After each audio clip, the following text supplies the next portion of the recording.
আসসালামু আলাইকুম। আমি এই ঝর্ণার ভিডিও ছাড়ার পরে অনেক আপুরাই জানতে চেয়েছেন এটা কোন জায়গা। এই ঝর্ণার মধ্যে একবার গেলে আপনার এখানে আর আসতে ইচ্ছে করবে না, এত সুন্দর সচ্ছল ও ঠান্ডা পানি। এই ঝর্ণার পানিগুলো ইন্ডিয়ার আর পড়তেছে বাংলাদেশে। আমাদের এখানে অনেকগুলা ঝর্ণা আছে, সবগুলা পানি ইন্ডিয়াতে পড়ে আর পানিগুলা নদীর মতো বেয়ে যায়। আর শুধুমাত্র এই ঝর্ণার পানিগুলাই বাংলাদেশের মধ্যে পড়ে।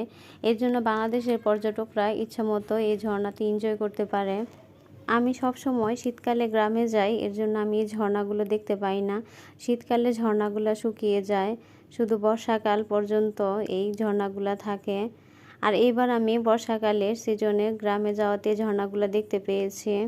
কত দূর দূরান্ত থেকে পর্যটক আসে এই ঝর্ণা দেখার জন্য, আর আমরা বাড়ির কাছে থেকেও এই ঝর্ণা দেখতে পারি না। এই ঝর্ণাটা আপনারা দেখতে পারবেন সিলেট জেলা জাফলং বল্লাঘাট মায়াবী ঝর্ণা নামে পরিচিত। আমার ছেলেরা তো একদম পাহাড়ের উঁচুতে উঠে গিয়েছিল, আর আমার যে কি ভয় লাগছিল, আর সেই ভয়ে ছেলেদের পিছন পিছন আমিও চলে গিয়েছিলাম। দেখে বোঝা যাচ্ছে না এটা যে অনেক উঁচু, এই যে ওরা উঠেছে এটা অনেক উঁচুতে, আর পাথরগুলা একদম পিচ্ছিল ছিল। এই ঝর্ণাটা দেখতে যেমন সুন্দর তেমনি ভয়ঙ্করও, একদম একটু ধাক্কা লাগলে নিচে পড়ে যাওয়ার সম্ভাবনা আছে।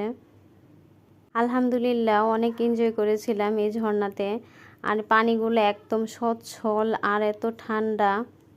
আমাদের বাড়ির কাছে অনেক পর্যটন এলাকা আছে, এই এলাকাগুলো বর্ষাকালেই সুন্দর লাগে। চারিদিক থেকে ঝর্ণার পানি আসে, সবুজ ঘাস হয়ে ভরে থাকে। আর এই যে বাচ্চারা এখানে কোম্পানিতে অনেক দুষ্টুমি করছিল।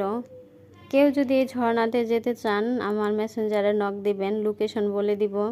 আর আমার আরাফ তো একদম ঝর্ণার পানিতে ঠান্ডা লেগে একদম শীতে কাঁপছিল। তো সব মিলিয়ে আলহামদুলিল্লাহ অনেক সুন্দর একটা দিন কেটেছিল।